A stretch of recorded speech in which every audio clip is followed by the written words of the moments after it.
ভালোবাসি ভালো লাগছে ওদেরকে দেখে ভালো লাগছে পলিথিন বর্জন করে পাটের পণ্য ব্যবহার করে।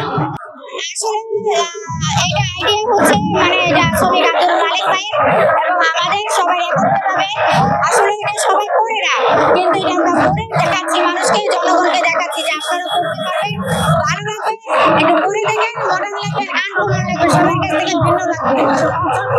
আসলে এটা একটা মেয়ে দিবস, তারপরে হচ্ছে শ্রমিক দিবস, শ্রমিকরা সবকিছু করতে পারে।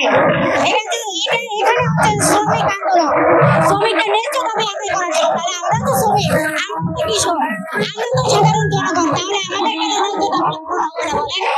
আসলে আমি বলবো যে শ্রমিক বলে হবে, আমি যে সাধারণ জনগণ নাগরিক, আমারও দাবি আছে। আর হচ্ছে আমাদের হচ্ছে কৃষক শ্রমিক আন্দোলন, মুক্তি আন্দোলন। তো আমাদের কথা হচ্ছে কৃষকরা যাতে ন্যায্য দাবি পায়, ন্যায্য মূল্য পায়, মাঠ নিয়ে জানি কিছু টাকা নতুন করে কাজ করতে পারে।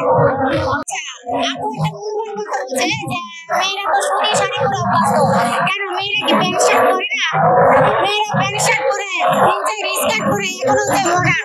আমরা একটু মডার্ন দেখালে বাংলার গান সবাই করলো একরকম, আমরা করলাম ভিন্ন। সবাই করলে যে একটু মডার্ন হলো, আমরা পারে অন্য বস্তা দিয়ে তৈরি করা শাড়ি ব্যবহার করতেছে।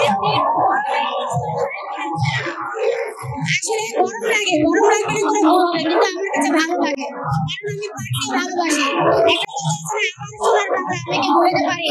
তো দেশকে যারা ভালোবাসে, সোনার বাংলাকে যে ভালোবাসে, পাটকে যারা ভালোবাসে, তারা জোর দাবি জানাচ্ছি সরকারকে, আমাদের প্রধান উপদেষ্টা যিনি রয়েছেন তিনির কাছে। আমি আশা করি আমাদের বিষয়টা একটু বিবেক বিবেচনা করে দেখেন, আমাদের বিষয়টা, আমাদের উদ্দেশ্য কি, আমাদের লক্ষ্য কি, আমাদের মূল কারণ কি, এই পাটকে নিয়ে আমরা আন্দোলন সংগ্রাম করছি দীর্ঘদিন যাবৎ, এখন পর্যন্ত কোনো সাড়া আমরা পাইনি। তবে আমি সরকারকে অনুরোধ করবো, আসুন আমরা সবাই একসাথে পলিথিন বর্জন করি,